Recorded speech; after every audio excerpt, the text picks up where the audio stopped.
اللہ کے نور سے 12 سال میں وہ بالغ ہو گئی.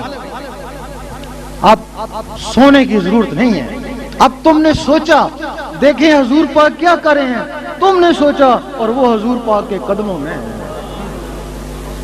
اور بلے شاہ فرماتے ہیں کہ لوکی پنج ویلے عاشق ہر ویلے, لوکی مسیتی عاشق قدمہ, کہ جو لوگ 5 وقت رب کو یاد کرتے ہیں, نماز بھی رب کی یاد ہے, ان کی انتہا مسجد ہے, با جماعت ہو جائیں گے اور کیا کریں گے.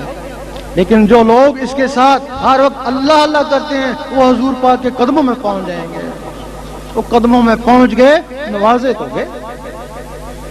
اب تم ان مخلوقوں کے استاد ہو, ان کا تعلق تمہاری سوچ سے ہو گیا. اب تم نے سوچا دیکھیں اوپر کیا ہو رہا ہے, تم نے سوچا وہ اوپر پرواز کر گئی. فرشتوں نے روکا, نہیں رکی, کہنے لگے جو کچھ بھی ہے بیت المعمور سے آگے جل جائے گا. اور وہ بیت المعمور سے بھی آگے چلی گئیں, وہاں پہنچ گئیں جہاں رب کی ذات ہے. ظاہری جسم سے حضور پاک وہاں پہنچے اور ان مخلوقوں سے ولی وہاں پہنچتے ہیں. اس وقت فرشتوں نے کہا کہ واقعی انسان اشرف المخلوقات ہے. اس وقت کہا, اس وقت نہیں کہا. اس کے بعد کیا ہوا کہ تم مر گئے. مرنا تو سب کو ہے. ہمارا عقیدہ ہے کہ مرنے کے بعد سب کی روحیں آسمانوں پہ چلی جاتی ہیں. ولیوں نبیوں کی روحیں بھی آسمانوں پہ چلی جاتی ہیں. پھر کبھی سوچا پھر ان درباروں میں کیا ہے. جب ان کی روحیں بھی اوپر چلی گئی پھر درباروں میں کیا ہے. وہ جو اضافی مخلوقیں تھیں روح ان کی بھی اوپر چلی گئی, وہ اضافی مخلوقیں ولی بن کے دربار پہ بیٹھ گئے ہیں. لوگوں کو فیض پہنچاتی, ذکر کرتی, نماز پڑھتی, اور قیامت تک ان کا ثواب ان کی روح کو ملتا رہے گا.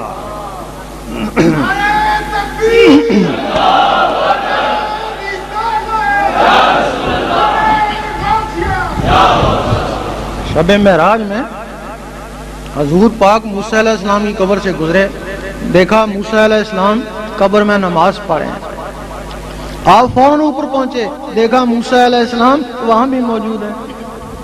مجدد الفسانی رحمت اللہ سے کسی نے پوچھا کہ میں نے آپ کو فلاں دن خانے کعبے میں دیکھا, فرمانے لگے میں نہیں گیا. دوسرے نے کہا اسی دن حضور پاک کے روزے پہ دیکھا کہ میں نہیں گیا. تیسرے نے کہا اسی دن غوث پاک کے روزے پہ دیکھا کہ میں نہیں گیا. لوگوں نے پوچھا پھر کیا تھا, کہ میرا اندر تھا. جتنے بھی یہاں بیٹھے ہیں وہ اندر ان سب کے اندر موجود ہے. اگر تم ان میں سے ایک کو بھی زندہ کر لو تو تم مر کے بھی زندہ ہو. اگر تم نے ان مخلوقوں کو اپنی زندگی میں ختم کر دیا وہ 40 سال کے بعد ختم ہونا شروع ہو جاتی ہیں. اگر زندگی میں ختم کر دیا تو تم زندہ ہی مردہ ہو. غوث پاک کی ایک وقت میں 9 آدمیوں نے دعوت پکائی, سنا ہوگا. 9 کے گھر جا کے کھانا کھایا. کچھ لوگ تو کہتے ہیں ایسا ہو ہی نہیں سکتا, لیکن جو آپ کو ماننے چاہنے والے ہیں وہ کہتے ہیں ایسا ضرور ہوا, لیکن ان کو بھی نہیں پتا کہ کیسے ہوا. غوث پاک کا جسم مبارک مسجد میں مؤذن کے پاس تھا, اور وہ جسم کے اندر کی چیزیں ادھر جا کے کھانا کھا رہی تھیں. اگر انہوں نے کھانا کھایا ہوگا, اٹھی بھی ہوں گی, بیٹھی بھی ہوں گی, باتیں بھی کری ہوں گی, اور جس میں اٹھنے بیٹھنے اور باتوں کی طاقت ہے, نماز میں یہی کچھ ہے.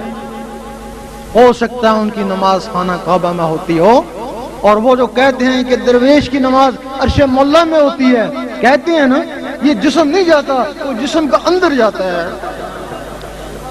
اب وہ غوث پاک کا جسم خواہ مسجد میں تھا تو اندر کی مخلوقیں آزاد تھیں, خواہ آپ کا جسم مبارک قبر میں چلا گیا تب بھی وہ چیزیں آزاد ہیں, اور آج تک لوگوں کو فیض پہنچا رہی ہیں. یقین کرو علم باطن کے بغیر علم ظاہر بھی کو نہیں. یہ مذہب اسلام کے 2 پر ہیں, ایک پر سے پرندہ اڑ نہیں سکتا. نماز 3 قسم کی ہے, ایک نماز صورت ہے, ایک نماز حقیقت ہے, ایک نماز عشق. نماز صورت ہر آدمی پڑھ سکتا ہے, اس کو پڑھنا کوئی کمال نہیں ہے. 72 فرقے والے بھی نماز صورت پڑھتے ہیں. سکھ جاسوس بھی نماز صورت پڑھا کے چلے گئے, اور جس کو سکھ جاسوس بھی پڑھ لیتا ہے اس نماز کا کیا اعتبار. نماز صورت کیا ہے؟ قرآن مجید فرماتا ہے کہ ان نمازیوں کے لیے تباہی ہے جو نماز حقیقت سے بے خبر ہیں ان کی نماز دکھاوا ہے۔ اللہ تعالیٰ نے حضور پاک کو فرمایا قل هو اللہ احد، کہہ دیجئے اللہ ایک ہے۔ آپ نے آمین کہا، آپ نے لوگوں کا کہہ دو اللہ ایک ہے۔ جنہوں نے آمین کہا مسلمان ہوئے، جنہوں نے نہیں مانا کافر رہے، جنہوں نے ہیل و جد کری منافق ہوئے۔ اب جب تم نماز پڑھتی ہو تو تم کس کو کہتے ہو؟ روز کہتے ہو کہہ دے اللہ ایک ہے۔ تم اپنے دل کو کہتے ہو کہہ دے اللہ ایک ہے، وہ جواب دیتا ہے گھر میں آٹا ہی نہیں ہے۔ پھر کہتے ہو اللہ الصمد، اللہ بے نیاز ہے، وہ کہتا ہے بیوی بیمار ہے۔ منافقت کر رہا ہے نا، مان ہی نہیں رہا۔ پھر تم نے کہا لام یلد ولم یولد، اس نے کہا ڈیوٹی سے لیٹ ہو گیا ہے چل۔ کافروں کی زبان اقرار نہیں کرتی، منافقوں کے دل تصدیق نہیں کرتے، اور فاسقوں کے جسم عمل نہیں کرتے۔ بتاؤ تمہارا دل تو منافق تھا، اب منافق دل کی نماز کیسے ہوگی؟ قرآن مجید فرماتا ہے کہ یہ نماز دکھاوا ہے۔ دکھاوا کیسے ہے؟ خشوع خضوع سے مسجد میں کھڑا ہے، لوگ کہہ رہے ہیں کہ بڑے خشوع خضوع سے نماز پڑھا ہے، لیکن اللہ تعالیٰ فرماتا ہے نہ عملوں کو دیکھتا ہوں، نہ شکلوں کو، نہ تیری داڑھی کو دیکھتا ہوں، نہ تیرے سجدے کو، میں تیرے قلب اور نیت کو دیکھتا ہوں۔ جس کو اللہ دیکھتا ہے اس میں دنیا، شیطانی خیال، کاروبار، اور جس کو دنیا دیکھتی ہے اس میں اٹینشن کھڑا ہوا ہے۔ یہ نماز دکھاوا ہے، بھلے آپ گھر میں اکیلے پڑھیں پھر بھی یہ نماز دکھاوا ہے۔ یہ نماز تباہی بھی ہے۔ قرآن مجید فرماتا ہے کہ تباہی بھی ہے۔ تباہی کیسے؟ 5 وقت کا نمازی تھا، ایک نیکی فائل پہ لکھی گئی، لیکن تھوڑا سا تکبر دل میں بھی آیا کہ میں نے جماعت سے نماز پڑھی۔ دل خالی ہے، نیکیاں کر رہا ہے، فائل میں لکھی جا رہی ہیں نیکیاں، لیکن دل میں تکبر، حرص، حسد آ رہا۔ پھر کیا ہوا؟ ایک دن فائل نیکیوں سے بھر گئی، لیکن وہ سینہ تکبر، حرص، حسد سے بھی بھر گیا۔ جب اللہ تعالیٰ نے دیکھنا چاہا تو فائل کو نہیں دیکھتا ہے، وہ دلوں کو دیکھتا ہے۔ دلوں میں تکبر، حسد بھرا ہوا ہے تو اللہ تعالیٰ اس سے بیزار ہو جاتا ہے۔ جب اس سینے میں تکبر آیا، تہجد بھی پڑھتا ہے لوگوں نے کہا، اور تکبر آیا، ایک دن بے نمازی کو دیکھا، بڑی حقارت سے دیکھا کہ میں تجھ سے بہتر ہوں۔ اس وقت علم باطن کام آتا ہے، ورنہ اس کا ایمان ہی چلا جاتا ہے۔ علم باطن کیسے کام آتا ہے؟ جب وہ تکبر سینے میں آتا ہے، اس سینے میں اللہ اللہ ہو رہی ہوتی ہے، اس تکبر کو باہر پھینک دیتی ہے۔ پھر تکبر آتا ہے سینے میں، وہ اللہ اللہ ہو رہی ہے، اس تکبر کو باہر پھینک دیتی ہے، اور وہ سینہ محفوظ رہتا ہے۔ ادھر جب تکبر کی انتہا ہو گئی، بے نمازی کو دیکھا، بڑی حقارت سے دیکھا کہ میں تجھ سے بہتر ہوں، اور یہ نہیں پتا تکبر عزازیل کا خوار کا۔ عزازیل کو تکبر نہیں خوار کیا۔ اب سوچنے لگا کہ اس وقت روئے زمین میں میرے جیسا کوئی آدمی نہیں، لیکن کہتے ہیں کہ حضور پاک افضل بشر ہے۔ اب اس نے ساری سنتے اپنا لی، ساری سنتے جب اپنائیں، اب کہنے لگا اب مجھ میں اور حضور پاک میں کیا فرق رہا، میرے بڑے بھائی کی طرح ہیں۔ جب یہاں تک پہنچا تو اس کا ایمان ہی چلا، وہ نمازیں اس کا ایمان ہی لے گئی۔ اس کو نماز صورت بولتے ہیں۔ اب نماز حقیقت کیا ہے؟ جس کے لیے مجدد صاحب فرماتے ہیں کہ خاصان خدا کی نماز حقیقت ہے، عام لوگوں کی نماز صورت ہے۔ فرماتے ہیں کہ ہر شخص کو چاہیے کہ نماز حقیقت کی تلاش کرے۔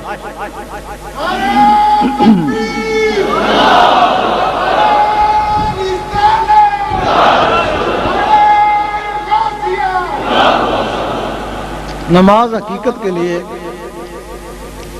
تمہیں سب سے پہلی سنتوں کو اپنانا پڑے گا۔ تمہارا پہلا رکن وہ بھی کلمہ ہے۔ کلمہ افضل ذکر، کلمہ ذکر میں ہے، اور ذکر کے لیے حکم ہے اٹھتے بیٹھتے حتیٰ کروٹیں لیتے میرا ذکر کر. تمہارا قرآن مجید کا پہلا لفظ الف ہی ہے اور الف سے اللہ ہی ہے کہ اللہ ہی اللہ کر. تمہاری جو پہلی سنت ہے وہ جو مسلمان ہوتے تھے نمازیں تو بعد میں اتری بھائی، کئی سال بعد شب معراج ہوا نمازیں اتری، اس سے پہلے وہ لوگ کیا کرتے تھے؟ ہر وقت ذکر اللہ ہی کرتے تھے، ہر وقت ذکر اللہ سے ان کے سینے منور ہو گئے. جب نمازیں اتری تو سیدھے سینوں میں حلقوں میں نہیں اٹکی، سیدھے سینوں میں. اس کے لیے تمہیں سب سے پہلے اللہ اللہ سیکھنی ہوگی، دل کی دھڑکنوں کو اللہ اللہ میں لگانا ہوگا. پھر کوشش کرو گے کہ میں کام کاج کرتا رہوں اور اللہ اللہ ہوتی رہے. اس کو بولتے ہیں دستکار میں دل یار میں. پھر کوشش کرو گے کوئی اخبار رسالہ پڑھتا رہوں اللہ اللہ ہوتی رہے، اس میں بھی کامیابی ہو جائے گی.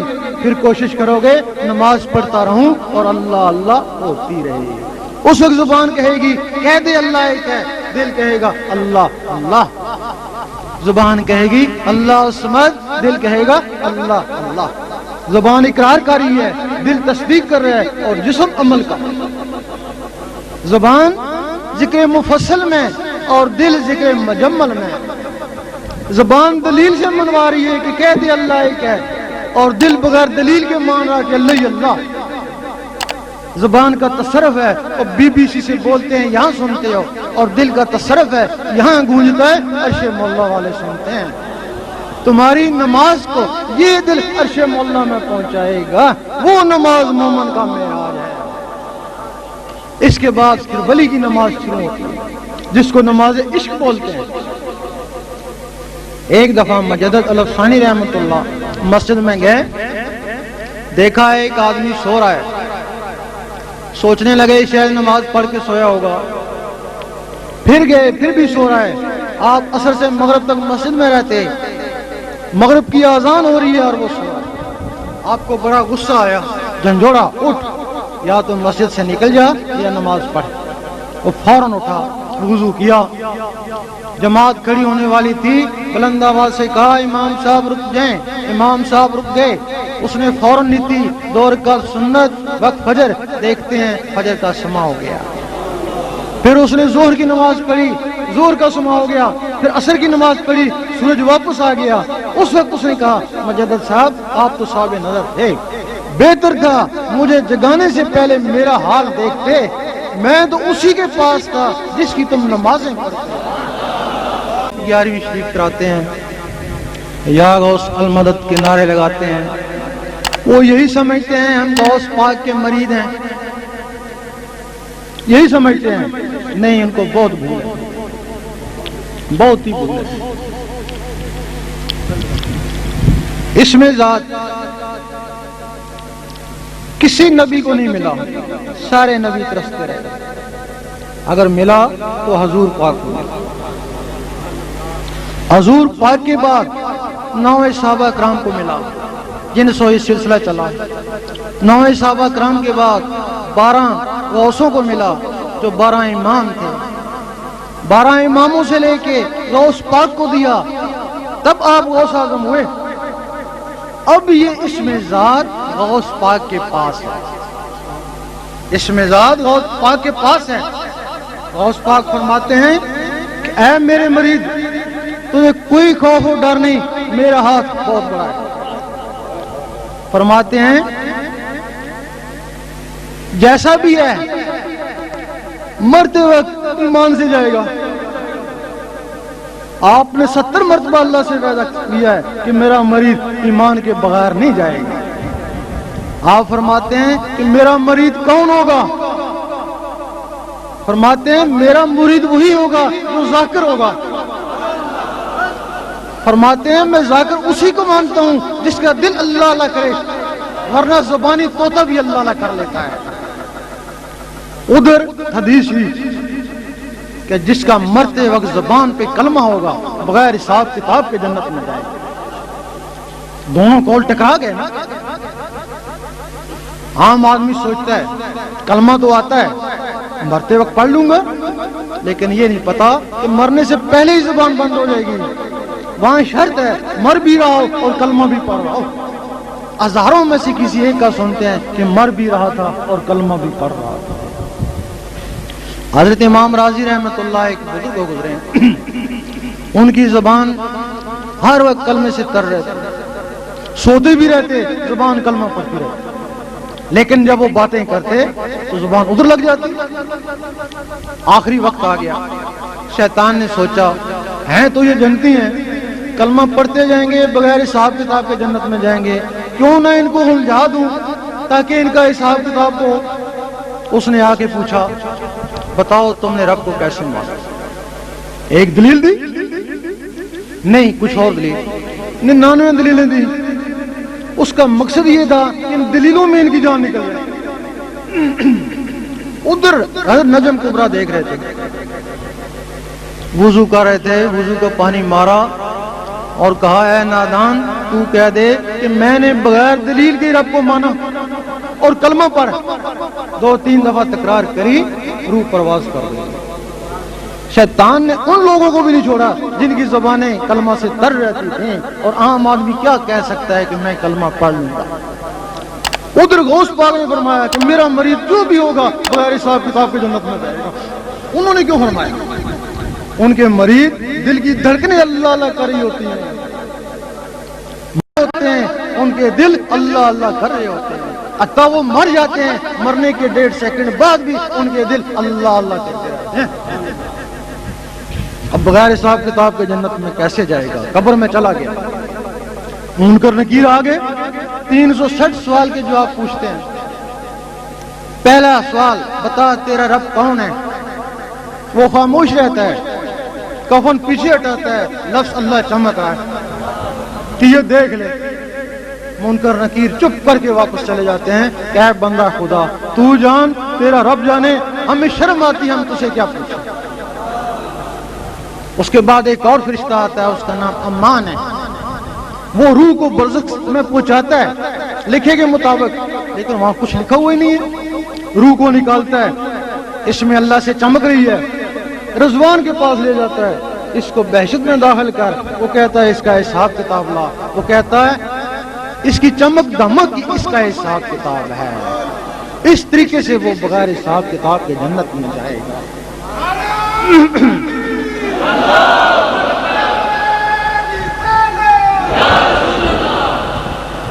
یہ اسم ذات جس پہ بنی اسرائیل کے نبی بھی ترستے رہے، کسی کو نہیں ملا. اگر کسی کو دیدار ہوا تو اسم ذات سے.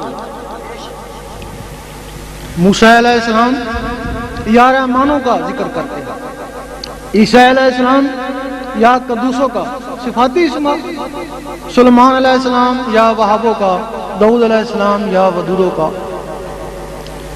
باقی نبی اپنے اولو العظم رسول کا کلمہ پڑھتے. ایک دن موسیٰ علیہ السلام نے کہا اے اللہ دیدار دے. جواب آیا تاب نہیں ہے. سوچنے لگے کسی میں تاب ہوگی. جواب آیا ایک میرا حبیب اور اس کی امت.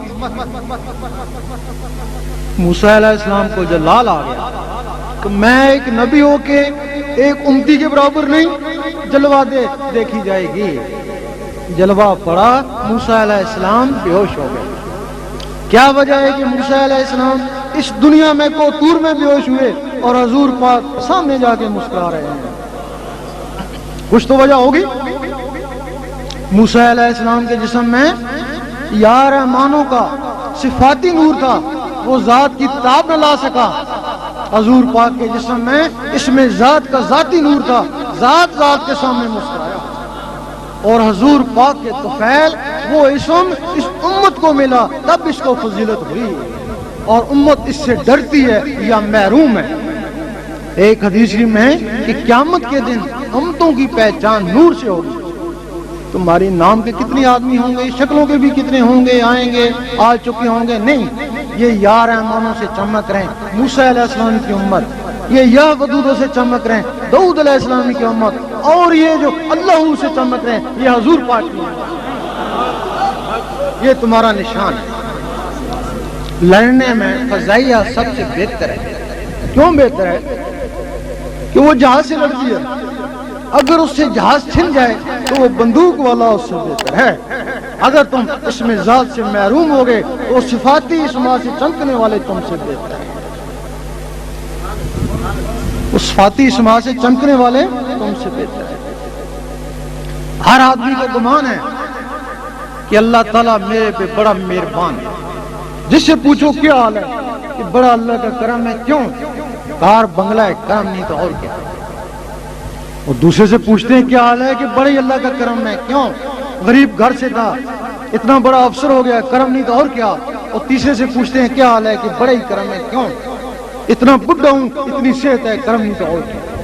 اور ہم کہتے ہیں اگر تم اس کو کرم سمجھتے ہو تو یہ چیزیں کافروں کے پاس بھی ہیں، جو کافروں کو دیں وہ تم کو دیں، تمہارے پہ کیا کرم ہوا؟ وہ چیزیں ان کو دی، وہی تم کو دی، تم کہتے ہو ہمارے پہ کرم ہو گیا۔ اگر تم نے اس کا کرم دیکھنا ہے تو ذکر اللہ میں لگ جاؤ۔ 2 4 5 7 دن میں اندر سے اللہ اللہ شروع ہو گئی، اس کا کرم ہو گیا۔ اگر کوشش کے باوجود اللہ اللہ نہیں جانتا، اس سے وحشت ہوتی ہے، الٹا اس کے مخالف ہو گئے تو تمہارے رب کا کوئی کرم نہیں۔ اگر کرم ہوتا تو تم کو اپنے نام لیواؤں میں لیتا، اپنے آپ کو پہچانی کسوٹی کہ میں کیا ہوں، میرا مرشد کیا ہے اور رب مجھ پہ کتنا مہربان ہے، یہی کسوٹی۔ گجرانوالہ میں ایک انگریز نے سوال کیا کہ میں مسلمان تو ہو جاؤں، نماز بھی پڑھوں، سارے عیب بھی چھوڑ دوں، شرابیں بھی چھوڑ دوں، لیکن ایک بات میری سمجھ میں نہیں آتی کہ تمہارے علماء کہتے ہیں کہ پھر بھی پتہ نہیں تم دوست کی ہے یا بیشتی ہے، گارنٹی نہیں دیتے ہیں۔ کہنے لگا کہ جس مذہب کی گارنٹی نہیں، اس کا مطلب وہ مذہب کمزور ہے۔ صحیح کہا اس نے۔ ہم کہتے ہیں کہ مذہب اسلام گارنٹی ہے، اگر یہ طریقہ استعمال کرے تو 5 7 دن میں اس کو پتہ چل جاتا ہے کہ وہ کیا ہے۔ اگر اللہ اللہ شروع نہیں ہوتی ہے اس کی گارنٹی کو۔ اللہ تعالیٰ کے 99 نام ہیں، 98 صفاتی ہیں۔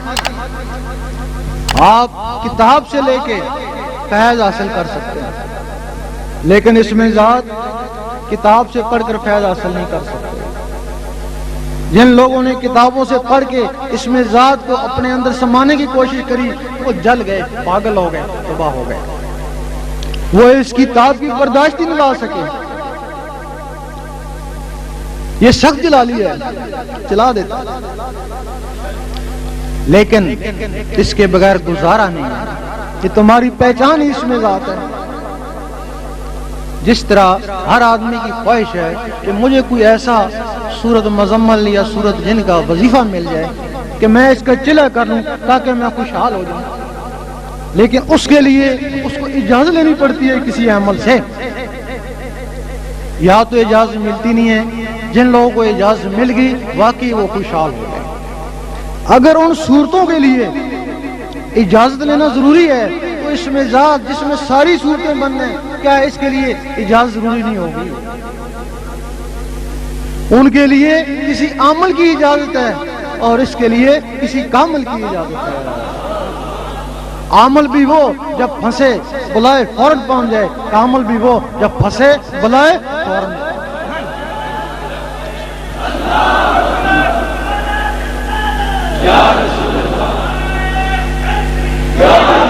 اجازت کیا ہے؟ آپ یہاں تہجد پڑھتے رہیں، ساری رات پڑھتے رہیں، شیطان ایک کونے پہ کھڑا ہنستا رہتا ہے کہ تھکتا رہے، تیرا دل تو میرے ہاتھ میں ہے، جب جی چاہوں گا موڑ دوں گا۔ اور تمہیں ایک دن شکایت ہوئی میں بڑا تہجد گزار تھا، مجھے کیا ہوا، میں تو فرض نماز بھی نہیں پڑھ سکتا، تو شیطان نے دل موڑ دیا۔ جب کوئی شخص اس میں اللہ کو دل میں بسانے کی کوشش کرتا ہے، شیطان سوچتا ہے اگر یہ لفظ اللہ اس کے اندر چلا گیا، اس کا دل منور ہو گیا، تو یہ آدمی ساری عمر کے لیے میرے ہاتھوں سے گیا۔ خواجہ یزید بستامی رحمۃ اللہ جنگل میں چلے گئے، جب دوسری عبادت کرتے شیطان ان کو دیکھتا رہتا، لیکن جب اس میں اللہ کی ضربیں لگاتے وہ قریب آ کے ان کو ستاتا۔ ایک دن ان کو بڑا غصہ آیا، ڈنڈا لے کے اس کے پیچھے بھاگے، آواز آئی اے بایزید یہ ڈنڈوں سے نہیں مرتا، یہ اللہ کے نور سے جلتا ہے، اتنا ذکر کر کہ تو نور علی نور ہو جائے۔ جب باجید بستامی رحمۃ اللہ نور علی نور ہو گئے تو شہر بستان سے جادوگری چلے گئے، اب ہمارا عمل یہاں اثر نہیں کرتا۔ جب کوئی شخص اس کو اندر بسانے کی کوشش کرتا ہے، شیطان کے پاس ہندو جنات کی فوج ہے، بما اسلح قرآن مجید گواہ ہے، حکم دیتا ہے جاؤ اس کو برباد کرو، تباہ کرو، کچھ بھی کرو، یہ لفظ اللہ اس کے اندر نہ جائے۔ وہ آئیں گے تو انہیں ستائیں گے، باز نہیں آئے، بیمار کر دیں گے، باز نہیں آئے، پاگل کر کے چلے جائیں گے۔ جب ہوش آئے گا تو یہی کہو گے خبردار اللہ مت کرنا، اس سے لوگ پاگل ہو جاتے ہیں، اسی سے ڈرتے ہو نا۔ لیکن جہاں سے اس کی اجازت ہوتی ہے اللہ تعالیٰ ان کو بھی ایک رحمانی فوج دیتا ہے، وہ شیطانی فوج تم پہ ٹوٹ پڑی اور وہ رحمانی فوج شیطانوں پہ ٹوٹ پڑتی ہے، اور رحمانی فوج اس وقت تک تمہارا ساتھ دے گی جب تک تمہارے اندر رحمان جاگ نہیں اٹھا، پھر تم بندہ نہیں رہے، بندہ نواز بن گئے، غریب نہیں رہے، غریب نواز۔ یہ اس کی اجازت ہے۔ آپ اس کا تھوڑا سا طریقہ بھی بتا دیں، ہو سکتا ہے کوئی اہل دل ہو۔ روزانہ 66 مرتبہ سفید کاغذ پر کالی پنسل سے لفظ اللہ لکھیں۔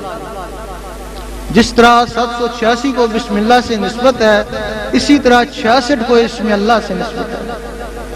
آپ تھوڑے دن لکھیں گے، ایک دن آئے گا جو آپ کاغذ پہ لکھتے تھے وہ آپ کی آنکھوں پہ تیرنا شروع ہو جائے گا۔ جب آنکھوں پہ تیرنا شروع ہو جائے پھر لکھنا بند کر دیں، آنکھوں سے پھر اس کو دل کے اوپر اتارنے کی کوشش کریں۔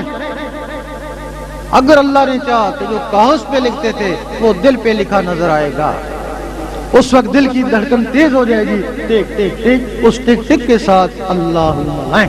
بار بار ایسا کریں گے، رب نے چاہا دل کی دھڑکنیں اللہ اللہ میں تبدیل ہو جائیں گی۔ رات کو سونے لگیں، انگلی کو قلم خیال کر کے دل کے اوپر اللہ لکھتے لکھتے سو جائیں، اسی میں نیند آ جائیں۔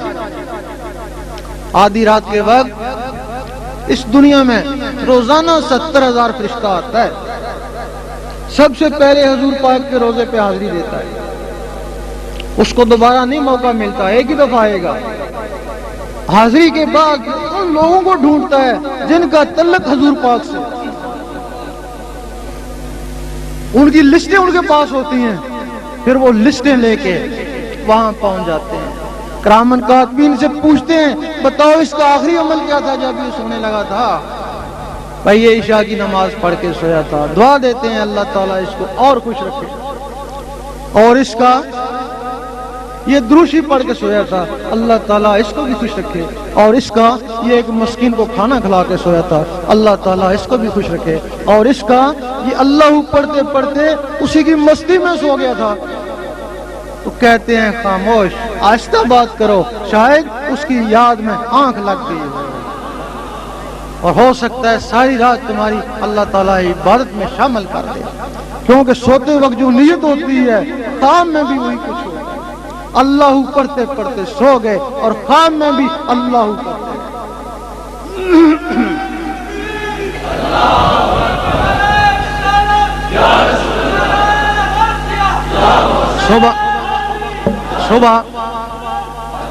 صبح اٹھیں، کاروبار کے لیے جا رہے ہیں یا آفس میں جا رہے ہیں، ذکر خفی کرتے رہیں۔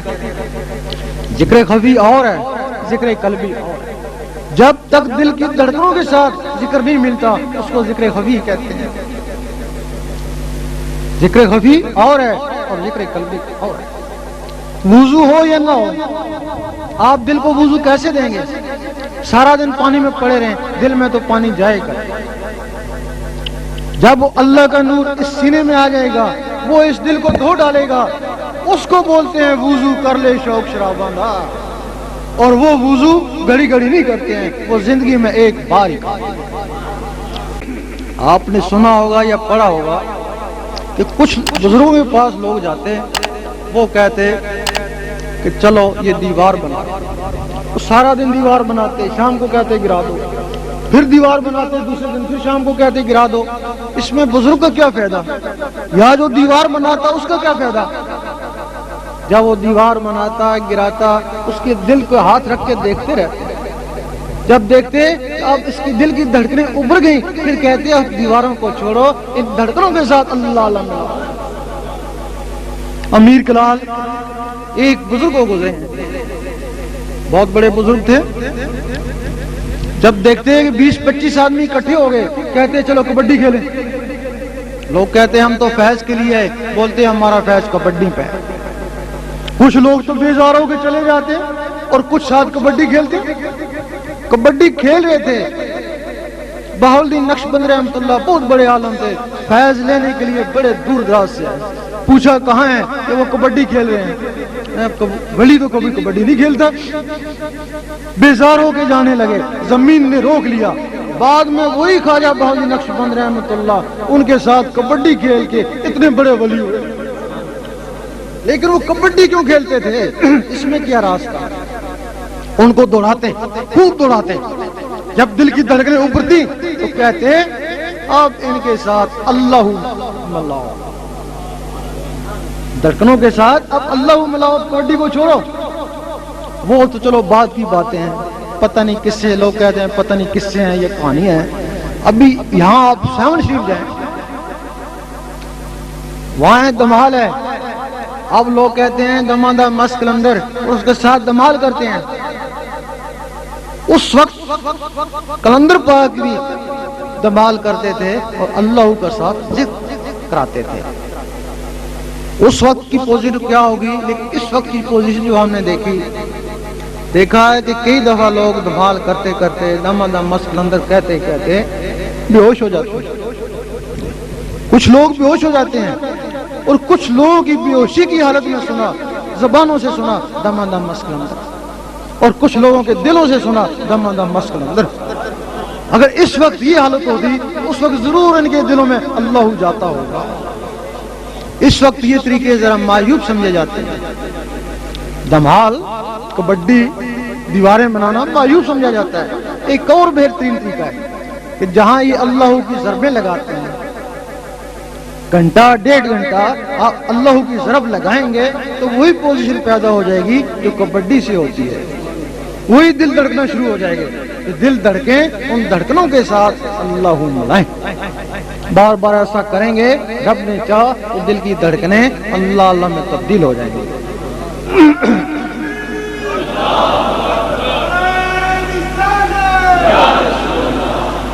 کچھ جسم میں جلالی ہیں، کچھ جسم میں جمالی ہیں۔ اگر ذکر سے جسم میں گرمی آئے پہلے تو اس کو برداشت کریں، کیونکہ گرمی کے بغیر کوئی چیز پکتی نہیں ہے، نہ ہی فصل پکتی ہے، نہ ہی ترکاری پکتی ہے، اور نہ ہی تمہارا سینہ پکتا ہے۔ لیکن جب ترکاری جلنے کو ہوتی ہے تو اس کے اوپر پانی ڈالتے ہیں، فصل جلنے کو ہوتی ہے اللہ تعالیٰ بارش برساتا ہے۔ اسی طرح جب یہ سینہ جلنے کو ہو تو پھر درود شریف پڑھیں، درود شریف اس کو ٹھنڈا کر دیتا ہے۔ صحابہ کرام فرماتے ہیں کہ ہم پہ جب مصیبت آتی ہم درود شریف پڑھتے، اس سے پہلے کیا کرتے؟ ہر وقت ذکر الہی میں رہتے۔ لیکن جب دل گھٹنے کو ہوتا، گرمی آتی، خیال آتا کہ گھر کو چھوڑو جنگل میں جاؤ، درود شریف پڑھتے، وہ ان کو ٹھنڈا کر دیتا۔ زبانی عبادت میں سب سے افضل درود شریف ہے، لیکن جب ذکر قلبی عطا ہو جائے تو درود شریف اس کا وسیلہ بن جاتا ہے۔ ہم پنجاب میں گئے، جس شہر میں گئے پتہ چلا کہ تمہارے خلاف فتوے نکلے ہوئے ہیں۔ ہمارے دوست بھی بہت ہیں، دشمن بھی بہت ہیں، بہت سے علماء جو ہمارے حق میں ہیں اور بہت سے علماء جو ہمارے مخالف ہیں۔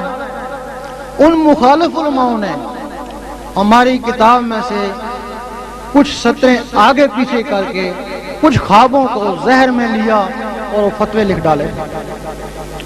لوگوں نے فتوے دکھائے، ہم نے کہا کہ یہ کتابیں لے جاؤ اور جا کے پڑھ لو، خود ہی انصاف کر لو۔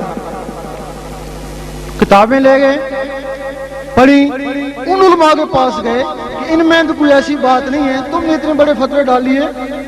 وہ کہنے لگے کہ وہ پہلے ایڈیشن تھے انہوں نے وہ چھپا لیے، یہ دوسری ایڈیشن ہے وہ انہوں نے چھپا لیے۔ ہم کہتے ہیں کہ اگر وہ ایڈیشن ہم نے چھپا لی ہیں لیکن جن سے تم نے اقتباس لیے ہیں وہ تو تمہارے پاس ہوں گے نا، وہی ان کو دکھاؤ، وہ تمہارے پاس ہے نا، وہی دکھاؤ۔ اس وجہ سے ذکر لینے سے پہلے اگر کسی کے دل میں کوئی ایسا سوال ہو ان فتووں کے متعلق، وہ دل صاف کر لے، اس کے بعد پھر ذکر لے، انشاءاللہ اس کی حفاظت اس وقت تک کریں گے جب تک اس کا اندر جاگ نہیں ہوتا۔ یہ بات کس نے لکھی ہے کہ غوث پاک نے دفعہ رفع دین کیا تھا یا نہیں؟ یہ بات اس طرح ہے کہ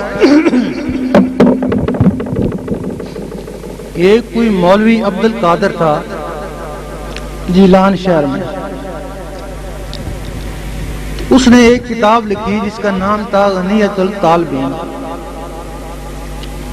وہ کتاب چھپ گئی، وہ اس وقت ہندوستان تھا، ہندوستان میں بھی آئی۔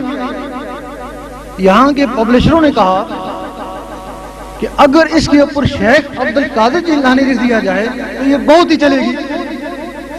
بھئی وہاں مولوی عبد القادر لکھا ہوا ہے، لوگوں کو پتہ ہے یہ کوئی اور ہے، اگر شیخ تم لکھ دو تو یہ بہت ہی چلے گی۔ ان لوگوں نے اس کتاب کے اوپر شیخ عبد القادر جیلانی لکھ دیا گیا، حالانکہ غوث پاک نے کوئی کتاب نہیں لکھی۔ آپ صرف واعظ فرماتے تھے، وہ کاتب لکھ لیتے، ان کے دوسروں کے نام وہ کتابیں، غوث پاک نے کوئی کتاب نہیں لکھی۔ باقی رہا سوال رفع دارین کا، اگر غوث پاک ہاتھ چھوڑ کے نماز پڑھتے تو سارے ولی ہاتھ چھوڑ کے نماز پڑھتے، کسی کیونکہ سب ولیوں ان کی نقل کرتے۔ وہ جو شخص تھا مولوی عبد القادر، وہ رفع دارین کا، اس وجہ سے یہ رواج ہو گیا، لیکن ابھی بھی کوئی بھی شخص وہ رفع دارین نہیں کرتا۔ سارے غوث پاک کے ماننے والے تو کوئی نہیں کرتے۔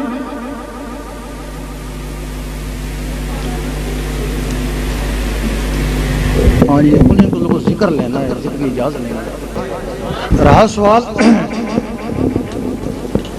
اس وقت ولیوں کو پہچان کون ہے؟ ہزاروں مرشد ہیں نا، ہر کسی کے مرشد ہیں، ولی تو کسی ایک کا ہوگا، سب کے تو ولی نہیں ہوتے۔ ہمارے علاقے میں یہ رسم ہے، اس ملک میں، کہ دادا ولی تھا، ہمارے دادا اس سے بیت، وہ چلا گیا، اس کے بیٹے سے ہمارے باپ، اس کے بیٹے سے ہم، اس کے بیٹے سے ہماری اولاد، یہ رسم ہے نا، یہ رسم غلط ہے۔ ولایت وراثت نہیں ہے، اگر وراثت ہوتی تو نبوت ہوتی، ہر نبی کا بیٹا نبی ہوتا ہے نا۔ جب نبوت وراثت نہیں ہے تو ولایت کیسے وراثت؟ بیت بکنے کو بولتے ہیں، لیکن بکے تو ولی کے آگے بکے نا، وہی خرید سکتا ہے نا۔ جب عام آدمی خرید ہی نہیں سکتا، اس کو چلا ہی نہیں سکتا، اس کی بیعت کیا ہوگی؟ اب لوگ سوچتے ہیں کہ یہ اس سے نسبت ہے، وہ ہم کو کہتا ہے کہ ہم نے تمہیں اس دربار کے حوالے کر دیا، یہی کہتے ہیں نا۔ اگر ہم نے درباروں سے فائدہ حاصل کرنا ہے تو ہمارے لیے آقا کا دربار کافی نہیں، پھر آقا کو ولی کہنے کی کیا ضرورت تھی؟ اب لوگ یہ بھی کہتے ہیں کہ وہ بھی نماز پڑھتا ہے، تو ولی اس کا باپ وہ بھی نماز پڑھتا تھا، اس کی بھی داڑھی ہے، اس کی بھی داڑھی ہے، تو فرق یہ بھی اچھا آدمی ہے، لیکن ولایت میں اور ان میں فرق ہے۔ جب کسی کو اللہ تعالیٰ نوازتا ہے تو اس کے اوپر تجلی ڈالتا ہے، جو موسیٰ علیہ السلام کے اوپر پڑی تھی۔ ہو سکتا ہے وہ ہلاک ہو جائے، ہونے دو، ہو سکتا ہے اس کا شیشہ عقل ٹوٹ جائے، اس کو مجذوب بولتے ہیں، ہو سکتا ہے برقرار رہے، اس کو محبوب بولتے ہیں۔ اگر برقرار رہا تو اللہ تعالیٰ روزانہ اس کو 500 مرتبہ دیکھتا ہے، ایک دفعہ اس کو دیکھتا ہے، اس کے ساتھ گناہ کبیرہ جلتے ہیں۔ اب اس کے گناہ کیا ہوتے ہیں؟ اس کے پاس بیٹھنے والوں کے گناہ جلنا شروع ہو جاتے ہیں۔ حضور پاک کے اوپر ہر وقت نظر رحمت، ہر وقت اللہ دیکھتا تھا، اور یہی وجہ ہے کہ آپ کی محفل میں بیٹھنے والے بغیر وظیفوں چلوں کے ولیوں سے بھی اعلیٰ مقام حاصل کر کے چلے گئے۔ جب اصحاب کہف کے اوپر وہ نظر رحمت پڑی تو وہاں کوئی شخص نہیں تھا، صرف ایک کتا تھا۔ بھائی اس کتے نے کیا نمازیں پڑھی تھی؟ صرف ایک کتا تھا، وہ حضرت تصویر بن گیا۔ تو ولی کہ یہ ہوتی ہے کہ اس کے پاس بیٹھنے سے، اس کی نسبت سے ہی گناہ جلنا شروع ہو جاتے ہیں۔ اور جو اس کی آگے اولاد ہے ولی نہیں ہے، وہ تو اپنے لیے، تمہارے لیے تو نہیں ہے نا۔ اب رہا شخص بیعت کے بغیر گزارا بھی نہیں ہے، لیکن ولی کی پہچان بھی نہیں ہے۔ بھی پہچان نہیں، تم اسے نماز دیکھو گے یا داڑھی دیکھو گے نا، وہ تو ہر کوئی پڑھ لیتا ہے۔ کو نور ہیرا انگریزوں کے پاس تھا، حکومت مغلوں کے پاس تھا، حکومت رہی، جب مغلوں سے گیا حکومت گئی۔ اب تم کو کہا جائے کہ نور ہیرا لے آؤ، تم کو تو پتہ ہی نہیں ہے، تم اصل کے باؤ نقلی ہیرا لے آؤ گے، گھر میں رکھو گے، کوئی فیض نہیں ہوگا، تمہارا ایمان ہیرے سے اٹھ جائے گا۔ بہتر نہیں تھا کہ تم سب سے پہلے جوہری بنتے، بھلے 2-4 سال ضائع ہوتے، پھر ہیرے کی تلاش میں نکلتے، پھر جب بھی ملتا تو صحیح ملتا، تمہارا ایمان نہ اٹھا۔ اس لیے اب ضروری ہے کہ ولی کی پہچان کے لیے پہلے تم جوہری بن جاؤ، تم اپنے دل کی دھڑکنوں کو اللہ اللہ میں لگا لو۔ جب یہ اللہ اللہ میں لگ جائیں گی تو حدیث شریف میں ولی کی پہچان ہے کہ جس کی محفل میں بیٹھنے سے اللہ اللہ شروع ہو جائے، تمہاری اللہ اللہ ہو رہی ہے، اس کے پاس بیٹھو گے، یہ اللہ اللہ مچلے گی، دھڑکنیں تیز ہو جائیں گی، رکت پیدا ہو جائے گی، تم سمجھ جاؤ گے یہ ولی ہے۔ دربار پہ جاؤ گے، ولی کی دربار پہ وہی رکت پیدا ہو جائے گی، دھڑکنیں خوب اللہ اللہ کریں گی۔ کسی ناقص کے پاس جاؤ گے، ان کو پرواہ نہیں ہوگی۔ سفلی کے پاس جاؤ گے، یہ گھبرائیں گی، گھٹن ہوگی، تم سمجھ جاؤ گے یہ سفلی ہے۔ یہ تمہاری پہچان۔ اس کے لیے تم پہلے جوہری بن جاؤ، پھر ولیوں کی تلاش میں نکلنا، پھر جب تمہیں کوئی ملا تو صحیح ملے گا، کیونکہ چور کو چور پہچانتا ہے اور ولی کو ولی پہچانتا ہے۔ اور دوسرا اس کا اور کیا ہوتا ہے، یہ جو ذکر ہے، اس ذکر کے ذریعے جب آپ کا دل ہر وقت اللہ اللہ کرتا رہے گا، دل سے اللہ اللہ ہوتی رہے گی، تو آپ کے دل میں اللہ کی محبت پیدا ہو جائے گی۔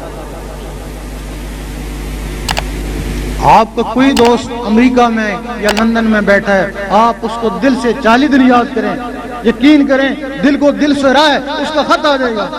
اب آپ اللہ کو دل کی گہرائیوں سے یاد کریں اور کئی سال تک یاد کریں، جب یاد کریں گے تو وہ کئی دوستوں سے زیادہ مہربان ہیں۔ اب لوگ سٹیج پہ کھڑے ہوتے ہیں، کہتے ہیں ہم عاشق رسول ہیں، ہم عاشق اللہ ہیں، کہتے ہیں نا، غلط دعوے ہیں۔ عاشق تو تب بنتا ہے جب ان کو دیکھا ہوا ہو، وہ دیکھا ہی نہیں کہتا میں عاشق ہوں، یا تو دیکھا ہوا ہو یا ان کے ناموں کو اپنے سینے میں بسا لو۔ جب وہ نام سینوں میں بس جائیں گے تو تمہیں اللہ سے محبت ہو جائے گی۔ جب اللہ سے محبت ہو جائے گی، ایک وقت آئے گا کہ اللہ بھی دیکھے گا کہ یہ بندہ کب سے میرا نام لے رہا ہے، اذکرونی اذکرکم۔ جب وہ دیکھے گا تو پھر وہ عشق کا مقام ہے، پھر وہ عشق کا مقام ہے، پھر تمہیں اللہ سے عشق ہو گیا۔ جب اللہ سے عشق ہو گیا تو اللہ کے حبیب سے بھی ہو گیا، وہ خدا نہیں اور جدا بھی نہیں، اور جب اللہ کے حبیب سے ہو گیا تو سب ولیوں سے ہو گیا۔ ہم چاہتے ہیں کہ تمہارے دلوں میں، ہمارا مقصد تمہیں بیعت کرنا نہیں ہے، نذرانہ لینا نہیں ہے، ہمارا مقصد ہے تمہارے دلوں میں اللہ اور اس کے حبیب کی محبت پیدا ہو۔